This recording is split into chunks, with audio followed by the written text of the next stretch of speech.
দলের দায়িত্ব নিতে এই সপ্তাহে সরকার থেকে পদত্যাগ করছেন তথ্য উপদেষ্টা নাহিদ, জানালো নাগরিক কমিটি। ব্যক্তি নির্ভর নয়, গণতান্ত্রিক পদ্ধতিতে চলবে দল।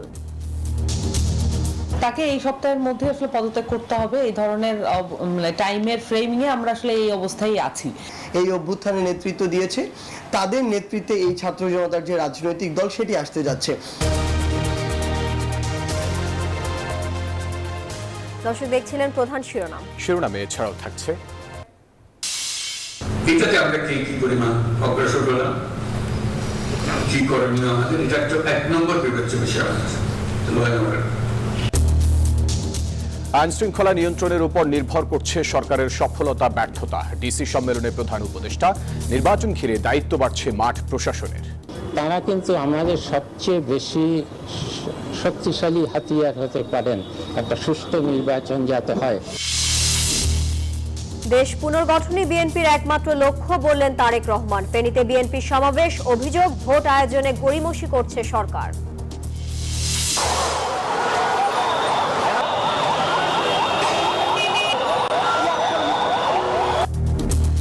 নিয়োগ ফিরে পেতে রাজপথে প্রাথমিক শিক্ষকদের বিক্ষোভ, ছত্রভঙ্গ করতে মারমুখী পুলিশ। জলকামান ও লাঠিপেটায় আহত বেশ কয়েকজন। মিটার ছাড়াই রাজধানীতে চলবে সিএনজি অটোরিকশা। আন্দোলনের মুখে সিদ্ধান্ত থেকে সরল বিআরটিএ। অবরোধের দিনভর ভোগান্তি। ট্রাম্পের বোমার চালান নিয়ে ইসরায়েলে গেলেন মার্কো রুবিও। গাজায় মার্কিন নিয়ন্ত্রণের ঘোষণায় দেশে দেশে প্রতিবাদের ঝড়। এবং অবশেষে কঠোর অবস্থান থেকে সরলেন বিপ্লবী নারী ফুটবলাররা। পিটার বাটলারের অধীনেই করবেন অনুশীলন, জানালো বাফুফে।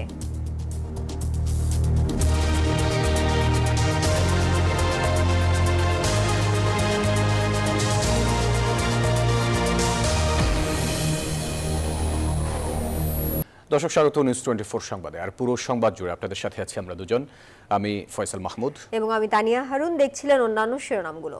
চলে যাব পুরো খবরে। দর্শক, আসছে নতুন রাজনৈতিক দল, আর এই দলের দায়িত্ব নিতে এ সপ্তাহে অন্তর্বর্তী সরকার ছাড়ছেন তথ্য উপদেষ্টা নাহিদ ইসলাম। জুলাই আগস্ট অভ্যুত্থানের চেতনা লালন করেন এমন ব্যক্তিরাই নতুন দলের নেতৃত্বে থাকবেন। নিউজ 24-কে সাক্ষাৎকারে এসব কথা জানিয়েছেন জাতীয় নাগরিক কমিটির 2 শীর্ষ নেতা সার্জিস আলম ও সামান্তা শারমিন। দল গঠনের প্রক্রিয়া নিয়েও কথা বলেছেন তারা। বিস্তারিত মাজহারুল ইসলামের রিপোর্টে।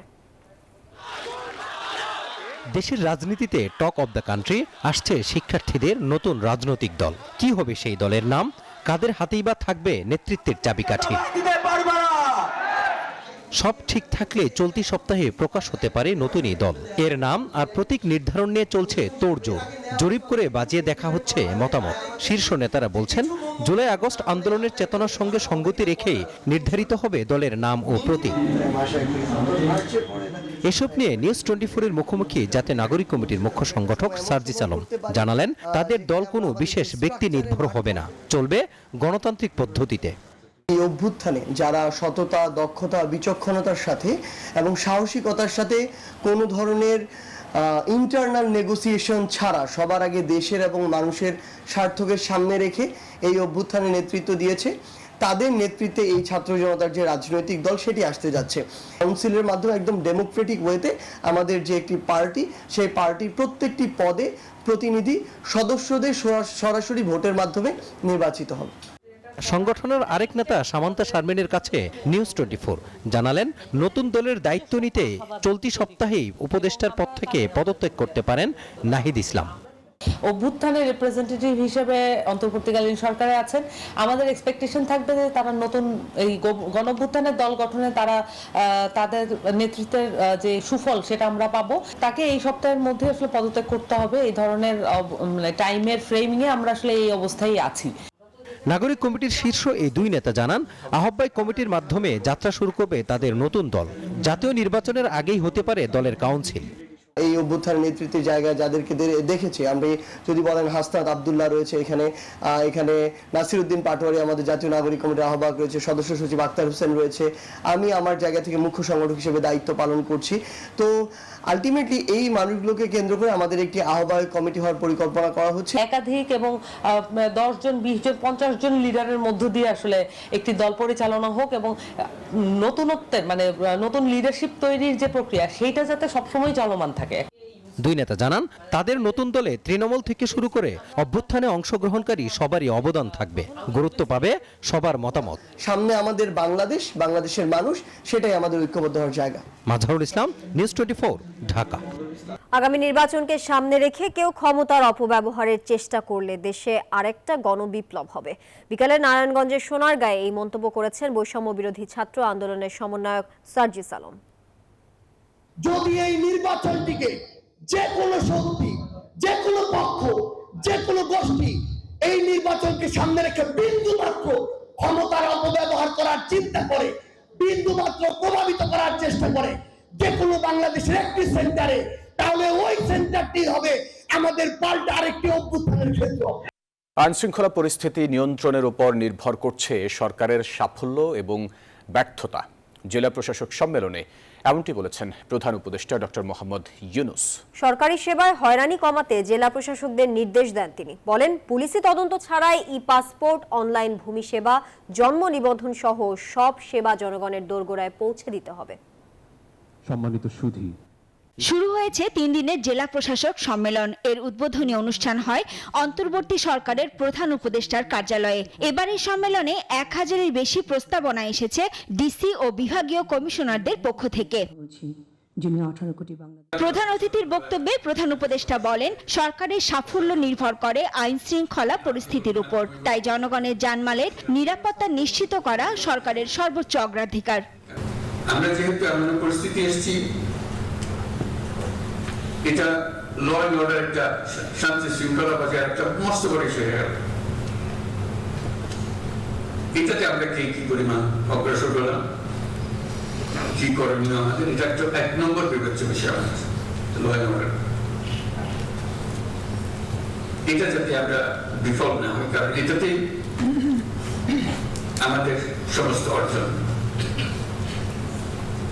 সফলভাবে অর্জন হতে পারে অথবা বিফলতায় পর্যবসিত হতে পারে। ডক্টর ইউনূস বলেন, সরকারি সেবা মানেই হয়রানি, এই ধারণা বদলাতে কাজ করতে হবে। পুলিশি তদন্ত ছাড়াই ই-পাসপোর্ট, অনলাইন ভূমি সেবা, জন্ম নিবন্ধন সহ সব সেবা জনগণের দোরগোড়ায় পৌঁছে দেওয়ার তাগিদ দেন তিনি। এই সিস্টেমটা আমরা করতে পারছি না। এটা তো একজন নাগরিকের অবশ্য প্রাপ্য। আমার জনসাধারণ সরকার ব্যবস্থা করতে পারে নাই বলে অজুহাত দিয়ে তো চলবে না। নিশ্চয়ই ব্যবস্থা আছে, কিছু একটা করতে হবে। ওই যে বললাম, যে টাকা দিলে করে দিতে পারে সেটা সরকার কেন পাবে না? তাহলে আমাদেরকে সেই ব্যবস্থা করতে হবে। প্রতিযোগিতার মাধ্যমে নিজ নিজ জেলার দ্রব্যমূল্যের বাজার নিয়ন্ত্রণ, নাগরিক সেবা বাড়ানো এবং প্রাথমিক শিক্ষায় বিশেষ গুরুত্ব দেওয়ার আহ্বানও জানান প্রধান উপদেষ্টা। একটু নজর দিলেই সবকিছু ঠিক আছে, আইনের কোনো অসুবিধা নেই। শাফিয়া রাসনা, নিউজ 24, ঢাকা। এবছর সবাইকে নিয়ে সুষ্ঠু, গ্রহণযোগ্য ও প্রতিযোগিতামূলক একটি নির্বাচন করতে চায় সরকার। আর সেই লক্ষ্য বাস্তবায়ন করতে জেলা প্রশাসকদের নির্দেশনা দিয়েছেন পরিকল্পনা ও শিক্ষা উপদেষ্টা ডক্টর ওয়াহিদুদ্দিন মাহমুদ। সম্মেলনের প্রথম দিনে যে কোনো প্রকল্প নেয়ার আগে ডিসিদের সতর্ক থাকার পরামর্শ দেওয়া হয়েছে। এদিকে স্কুলের পরিচালনা পর্ষদের জন্য বিএ পাস এবং এমএ পাস না হলে কলেজের পরিচালনা পর্ষদে থাকতে পারবে না, এমন সিদ্ধান্ত জানিয়েছেন ডক্টর ওয়াহিদুদ্দিন। প্রধান উপদেষ্টার কার্যালয় উদ্বোধন শেষে 3 দিনের জেলা প্রশাসক সম্মেলনের প্রথম দিন বিকেলে ডিসিদের সাথে পরিকল্পনা ও শিক্ষা মন্ত্রণালয়ের বৈঠক ওসমানী স্মৃতি মিলনায়তনে অনুষ্ঠিত 1 ঘন্টারও বেশি সময় ধরে বৈঠক শেষে সাংবাদিকদের সাথে কথা বলেন ডক্টর ওয়াহিদুদ্দিন। ডিসি মহোদয়দের সাথে কথা বলেছি। আগের সরকারের ঠিকাদাররা পালিয়ে যাওয়ার কারণে যেসব অসমাপ্ত প্রকল্প রয়েছে সেগুলো শেষ করার তাগিদ দেওয়া হয়েছে ডিসিদের। একই সাথে নতুন প্রকল্প নেওয়ার ক্ষেত্রে অধিক সতর্ক থাকারও নির্দেশনা ছিল। আমাদের উন্নয়ন বরাদ ব্যয় কিন্তু অনেক কমে গেছে। আমরা এখন চাই যে ভালো কিছু প্রকল্প যেগুলো আমরা নতুন নিজেরা হাতে নিয়েছি। এদিকে এখন থেকে স্কুলের পরিচালনা পর্ষদে থাকতে হলে বিএ পাস এবং কলেজের পরিচালনা পর্ষদে থাকতে হলে এমএ পাস হতে হবে, ডিসিদের এমন নির্দেশনা দিলেন উপদেষ্টা। বইগুলো কিন্তু চলে যাবে ফেব্রুয়ারি মাসের শেষের দিকে আমরা আশা করছি, এবং সেই ক্ষেত্রে আমরা আগে থেকেই একটা সুনির্দিষ্ট ভাবে বলে দিয়েছিলাম যে এবছর যাতে সবচেয়ে প্রান্তিক অঞ্চলে যারা যাচ্ছে যে স্কুলগুলো, সেগুলোতে যাতে আগে বই যায়। অর্থনীতিবিদ ওয়াহিদুদ্দিন মাহমুদ ডিসিদের সাথে কথা বলেন নির্বাচন প্রসঙ্গেও। নির্বাচনকে সুষ্ঠু এবং গণতান্ত্রিক করতে ডিসিদের ভূমিকার কথা মনে করিয়ে দিলেন এই উপদেষ্টা। তা সুশাসিত গণতান্ত্রিক ব্যবস্থায় যাতে উত্তরণ হয়, সেই ক্ষেত্রে তারা কিন্তু আমাদের সবচেয়ে বেশি শক্তিশালী হাতিয়ার হতে পারেন একটা সুষ্ঠু নির্বাচন যাতে হয়। রাজনৈতিক সরকারের সময় প্রকল্প বাস্তবায়ন নিয়ে ডিসিদের চাপ থাকলেও এখন সেরকম পরিস্থিতি নেই বলে জানান পরিকল্পনা উপদেষ্টা। দুর্নীতি আছে। শানাজি ইয়াসমিন, নিউজ 24, ঢাকা। প্রস্তাবিত 31 দফার ভিত্তিতে দেশ পুনর্গঠনই বিএনপির একমাত্র লক্ষ্য, এমনটি জানিয়েছেন বিএনপির ভারপ্রাপ্ত চেয়ারম্যান তারেক রহমান। রবিবার সকালে নড়াইল জেলা বিএনপির দ্বিবার্ষিক কাউন্সিলে দেয়া বক্তব্যে তিনি একথা বলেন। এদিকে বিকেল 5টায় কাউন্সিলের ভোট গ্রহণ শেষ হয়। বিস্তারিত ডেস্ক রিপোর্টে। কাউন্সিলরদের সরাসরি ভোটে অংশগ্রহণের মধ্য দিয়ে নড়াইল জেলা বিএনপির কাউন্সিল অনুষ্ঠিত হয়েছে। নড়াইল সরকারি বালক বিদ্যালয় মাঠে সকাল 11টায় কাউন্সিলের উদ্বোধন করেন বিএনপি চেয়ারপারসনের উপদেষ্টা আমানুল্লাহ আমান। বেলা 12:30টার দিকে কাউন্সিলে বিএনপির ভারপ্রাপ্ত চেয়ারম্যান তারেক রহমান প্রধান অতিথি হিসেবে ভার্চুয়ালি যুক্ত হন। দীর্ঘক্ষণ কাউন্সিলে উপস্থিত স্থানীয় ও কেন্দ্রীয় নেতাদের বক্তব্য মনোযোগ দিয়ে শোনেন। সবশেষ তিনি বক্তব্য দেন। এ সময় তিনি বলেন, 31 দফার ভিত্তিতে দেশ পুনর্গঠনই বিএনপির একমাত্র লক্ষ্য। অন্তর্বর্তী সরকারকে দ্রুত প্রয়োজনীয় সংস্কার শেষে নির্বাচন দেওয়ার দাবিও জানান তারেক রহমান। 31 দফাটা হচ্ছে বিগত 15 বছর এই স্বৈরাচার, পালিয়ে যাওয়া স্বৈরাচার, যে খুনি স্বৈরাচার দেশকে ধ্বংস করেছে, কিভাবে দেশকে আমরা আবার সামনের দিকে এগিয়ে নিয়ে যাব তার একটি পরিকল্পনা দেশের মানুষের সামনে আমরা উপস্থাপন করেছি।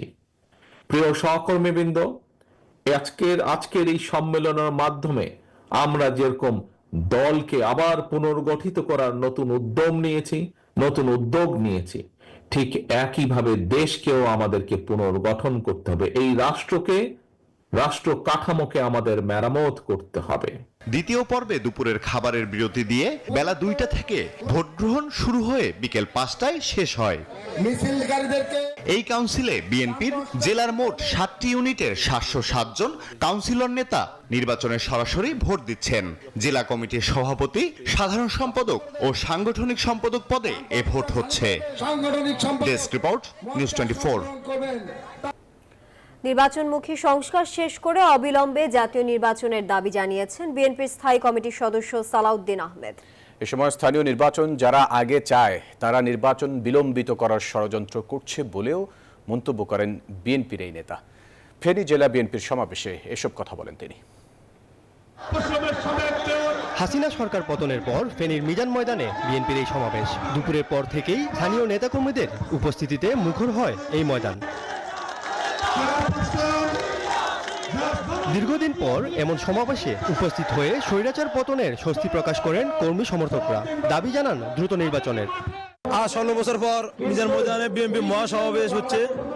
এই কারণে হাজার হাজার নেতাকর্মী ফেনীবাসী অনেক খুশি, আনন্দিত। এই মুহূর্তে মানুষের একান্ত ইচ্ছা হলো আগামী জাতীয় পরিষদ নির্বাচন কখন হবে এবং সেই দাবি নিয়ে আজকে আমাদের এই প্রোগ্রাম। আমরা চাইতেছি সুষ্ঠু একটা নির্বাচন চাই এবং ফেনীর পরিবেশ আরো উন্নত চাই, আর একটা নির্বাচন চাই, আমাদের দাবি। সমাবেশে যোগ দেন স্থায়ী কমিটির সদস্য সালাউদ্দিন আহমেদ। গণহত্যায় জড়িত থাকার অভিযোগ রাজনৈতিক দল হিসেবে আওয়ামী লীগকে বিচারের আওতায় আনার দাবি জানান তিনি। হাসিনা এখন জাতিসংঘ স্বীকৃত, সারা বিশ্ব স্বীকৃত বিশ্ব খুনি। হাসিনা সম্পর্কে বাংলাদেশের মানুষের আর কোনো সনদ দিতে হবে না, সারা বিশ্ব তাকে সেই সনদ দিয়েছে। এখন শুধু দরকার ফ্যাসিস্ট হাসিনা এবং তার দোসরদের গণহত্যা এবং মানবতা বিরোধী অপরাধের দায়ে বিচার নিশ্চিত করা। কথা বলেন জাতীয় ও স্থানীয় নির্বাচন প্রসঙ্গ নিয়েও। জানান নির্বাচন বিলম্বিত করার ষড়যন্ত্র করছে একটি গোষ্ঠী। দ্রুততম সময়ের মধ্যে গণতান্ত্রিকভাবে একটি সুষ্ঠু নির্বাচনের মধ্য দিয়ে জাতীয় নির্বাচন অনুষ্ঠান এবং স্থিতিশীল একটি রাজনৈতিক সরকার প্রতিষ্ঠা সেদিকে মনোযোগ দেবে। আগামী 25 ফেব্রুয়ারি পর্যন্ত 64 জেলায় একই দাবিতে সমাবেশ করবে বিএনপি। আহাদ চৌধুরী, নিউজ 24, ফেনী। পুলিশের জলকামান, টিয়ার শেল আর লাঠিচার্জে পণ্ড হল প্রাথমিক বিদ্যালয়ের আন্দোলনরত সহকারী শিক্ষকদের পদযাত্রা। জলকামানের মুখে অবস্থান ধরে রাখতে পারলেও টিয়ার শেলের মুখে ছত্রভঙ্গ হন আন্দোলনকারী শিক্ষকরা। এ সময় বেশ কয়েকজনকে আটক করে পুলিশ। এর আগে সকালে আন্দোলনের 11তম দিনে শাহবাগ জাতীয় জাদুঘরের সামনে মহা সমাবেশ করেন আন্দোলনরত শিক্ষকরা। পুলিশের জলকামানের মুখেও প্রধান সড়কে অবস্থান ছাড়েননি সরকারি প্রাথমিক বিদ্যালয়ের সহকারী শিক্ষক পদে নিয়োগ বাতিল হওয়া আন্দোলনকারীরা। এরপর কিছুটা সময় নিয়ে পুরুষ শিক্ষকদের ওপর লাঠিচার্জ করে আইন শৃঙ্খলা রক্ষাকারী বাহিনী। এক পর্যায়ে আন্দোলনকারী শিক্ষকদের ছত্রভঙ্গ করতে আরো মারমুখী হয় পুলিশ, নিক্ষেপ করে টিয়ার শেল।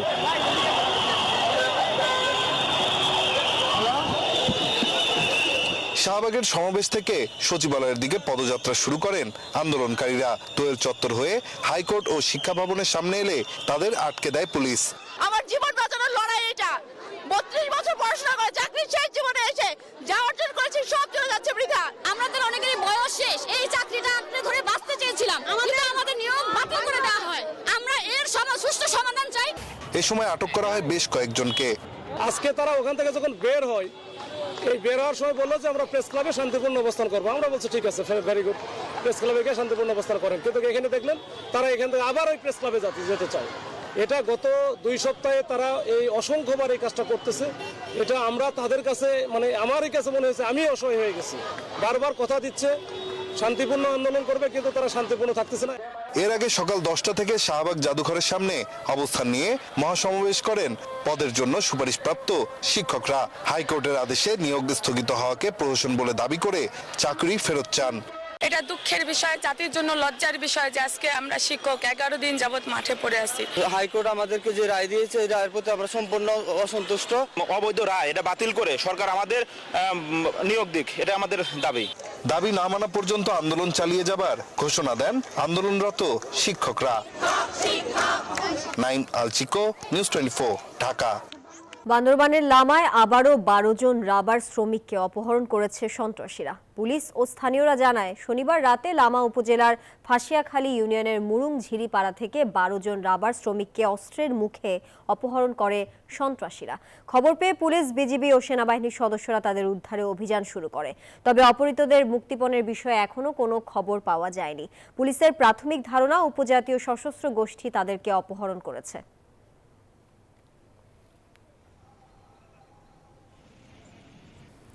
সিএনজি চালকদের দাবির মুখে বিআরটি এর রণে ভঙ্গ। সিএনজি চালিত অটোরিকশা মিটারে চলা বাধ্যতামূলক এবং বেশি ভাড়া নিলে 50,000 টাকা জরিমানা করার নির্দেশনা প্রত্যাহার করেছে বিআরটিএ। এই সুযোগে ন্যায্য ভাড়া তো দূরের কথা, মিটারেই আর চলতে নারাজ সিএনজি অটোরিকশা। এমনকি সড়ক অবরোধ করে আইন পরিবর্তনের দাবিতে আলটিমেটামও দিয়েছেন তারা। এমন প্রেক্ষাপটে আবারও অটোরিকশায় ভাড়া নৈরাজ্য ফেরার শঙ্কায় সাধারণ মানুষ। দর্শকে নিয়ে একটি রিপোর্ট করেছেন সজল দাস। এক দফা দাবিতে অটোরিকশা চালকদের আন্দোলন। মিটার অনুযায়ী ভাড়া না নেওয়ার দাবিতে রবিবার সকাল থেকেই রাজধানীর শনিরাখড়া, ডেমরা, বাসাবো, রামপুরা সহ বিভিন্ন পয়েন্টে সড়ক অবরোধ করে সিএনজি চালিত অটোরিকশার চালকরা। সৃষ্টি হয় তীব্র যানজট, পায়ে হেঁটে গন্তব্যে রওনা দেন অনেকে। কোথায় কোথায় আমাদের গাড়ি মামলা দেয়, কোথায় কোথায় 5,000 10,000 টাকার মামলাতে আমরা কোথায় যাব? 1900 টাকা গাড়ির খরচ আছে, 400 টাকা ড্রাইভারদের শর্ট থাকে। তাহলে সিএনজি ড্রাইভাররা গাড়ি চালিয়ে ভাত খাবে না গাড়ির খরচ বহন করবে? এমন প্রেক্ষাপটে নির্দেশনা প্রত্যাহার করতে বাধ্য হয় বিআরটিএ। সংস্থাটি বলছে, আইন অনুযায়ী পদক্ষেপ নিলেও জনভোগান্তির কারণেই তাদের এই সিদ্ধান্ত। রাস্তায় দেখেছেন নিশ্চয়ই যে প্রায় অচল হয়ে গেছে, বিভিন্ন জায়গায় অচল হয়ে গেছে এবং এই নিয়ে আমাদের ঊর্ধ্বতন কর্তৃপক্ষ থেকে একটা নির্দেশনা আছে যে পত্র আমাদের তরফ থেকে দেওয়া হয়েছে, বিআরটির তরফ থেকে, এইটা আপাতত বাতিল করো, তারপরে আমরা দেখছি কি করা যায়। বিআরটিএর নমনীয় অবস্থানে দাবি আদায়ে এবার চড়াও অটোরিকশা চালকরা। আইন পরিবর্তনের পাশাপাশি মিটার পদ্ধতি পুরোপুরি বাতিলের এক দফা দাবি জানিয়ে 1 মাসের আলটিমেটাম দিয়েছে তারা। মিটারবিহীন গাড়ি র্যান্ডম চলতে আছে, পুলিশের নাগাল দিয়া, আইনের প্রশাসনের নাগালে চলতে আছে, সেটা কোনো সমস্যা হয় না।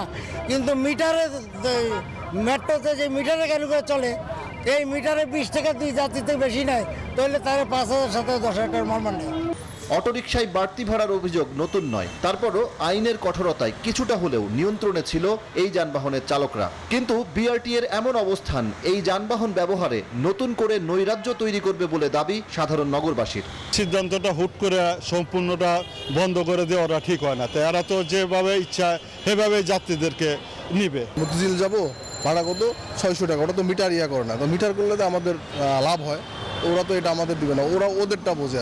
গেল 10 ফেব্রুয়ারি বিআরটিএ এক বিজ্ঞপ্তিতে জানায় মিটারের চেয়ে বেশি ভাড়া দাবি বা আদায় করলে আইনের 81 ধারা অনুযায়ী সর্বোচ্চ 50,000 টাকা জরিমানা, 6 মাসের কারাদণ্ড বা উভয় দণ্ড দেওয়া হবে।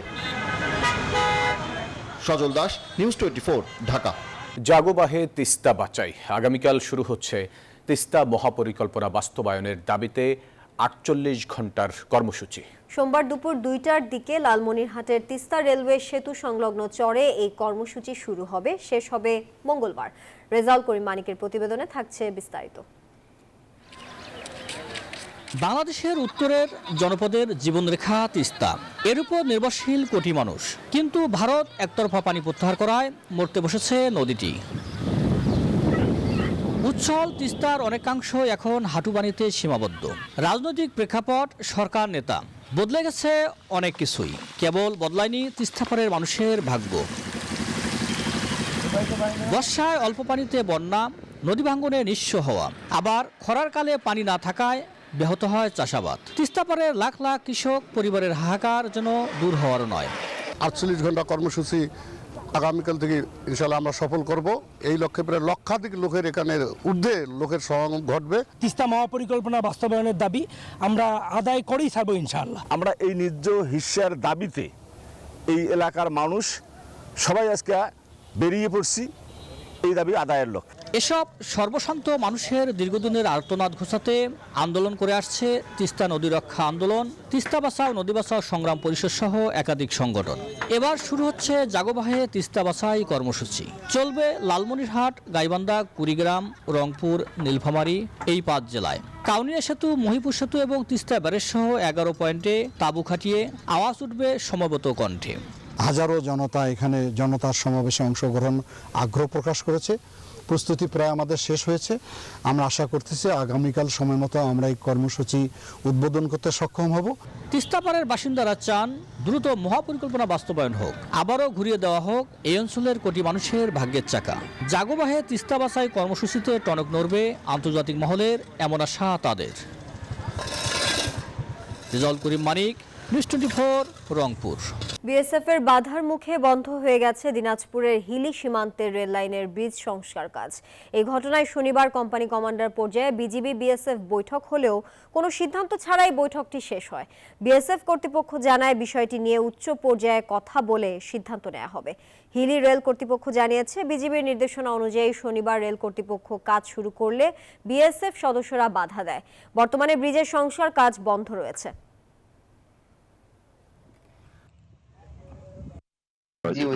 বাধা দিচ্ছে আর কি, ওটা নিয়ে আজকে হয়তো মিটিং হবে আমার পতাকা, এখনো বন্ধ আছে আর কি। চিঠিও দিচ্ছে আর কাজ করার জন্য বিজেপি বরাবর জানাইছি আর কি। এখন বিএসএফ নাকি ইয়া করতেছে, বাধা দিচ্ছে আর কি। আজকে আর ফোন দিছিলাম আমরা যে বিজেপি কমান্ডার আছে, উনি বলে যে আমরা আজকে বসবো, আবার দেখি কি বলে। দর্শক, চীন মৈত্রী সম্মেলন কেন্দ্রে এখন বক্তব্য রাখছেন তথ্য উপদেষ্টা নাহিদ ইসলাম। আমরা সরাসরি যুক্ত হচ্ছি সেখানে। সম্মেলন, সেই বার্ষিক সম্মেলনের প্রতি আমার আন্তরিক শুভেচ্ছা জানাচ্ছি এবং আপনাদের প্রতি আমার শুভকামনা থাকবে আমরা সকলে মিলেই যাতে যে নতুন বাংলাদেশ বলছি সত্যিকার অর্থে আমরা নতুন বাংলাদেশ বিনির্মাণে কাজ করে যাব ইনশাআল্লাহ। আসসালামু আলাইকুম। মাননীয় উপদেষ্টা মহোদয়কে তার চমৎকার বক্তব্যের জন্য আন্তরিক ধন্যবাদ জ্ঞাপন করছি।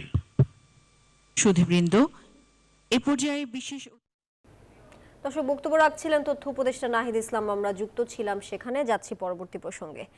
রাজধানীর বনানীতে 28 ফেব্রুয়ারি আয়োজন হতে যাচ্ছে বগুড়া ফেস্ট 2025। রবিবার জাতীয় প্রেস ক্লাবে সাংবাদিক সম্মেলনে এই ঘোষণা দেন ফেস্টের আয়োজক Bogura media and cultural society.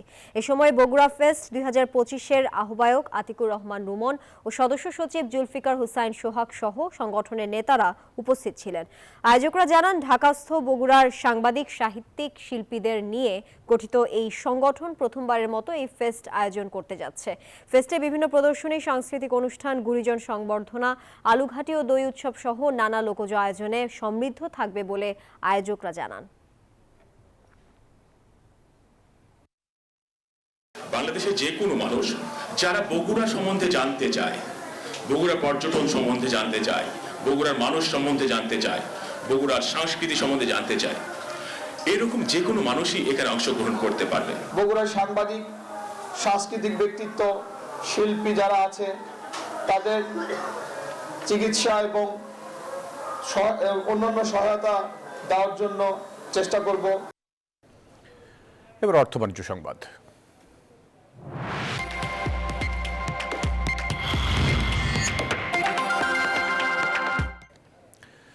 দেশের বেশিরভাগ স্বর্ণ আসে চোরাই পথে, তাই ব্যক্তি পর্যায়ে স্বর্ণ আনার ক্ষেত্রে আইন সংশোধন করা হবে বলে জানিয়েছেন এনবিআর চেয়ারম্যান আব্দুর রহমান। এক্ষেত্রে সংশ্লিষ্টদের সাথে আলোচনা করা হবে।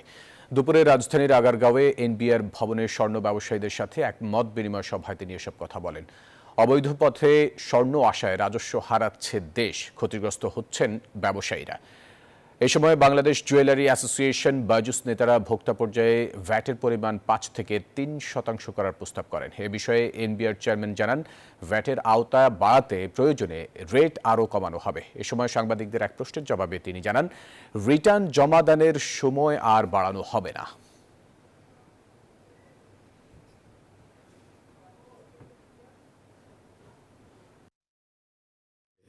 বার নিয়ে আসে, এটা তো হওয়ার কথা না। উনি তো প্রতিদিন ওনার মাকে স্বর্ণ কিনে দেওয়ার মতো আর্থিক সামর্থ্য না থাকার কথা না, মেয়েকে বা স্ত্রীকে দেওয়ার কথা না। তার মানে এগুলো ব্যাপক মিসইউজ হচ্ছে। সেক্ষেত্রে আমরা হয়তো ব্যাগেজ রুলটাকে একটু চেঞ্জ করব। দর্শক, চিন্মৈত্রী সম্মেলন কেন্দ্রে এই মুহূর্তে বক্তব্য রাখছেন আইন উপদেষ্টা। আমরা সরাসরি যাচ্ছি তার বক্তব্যে।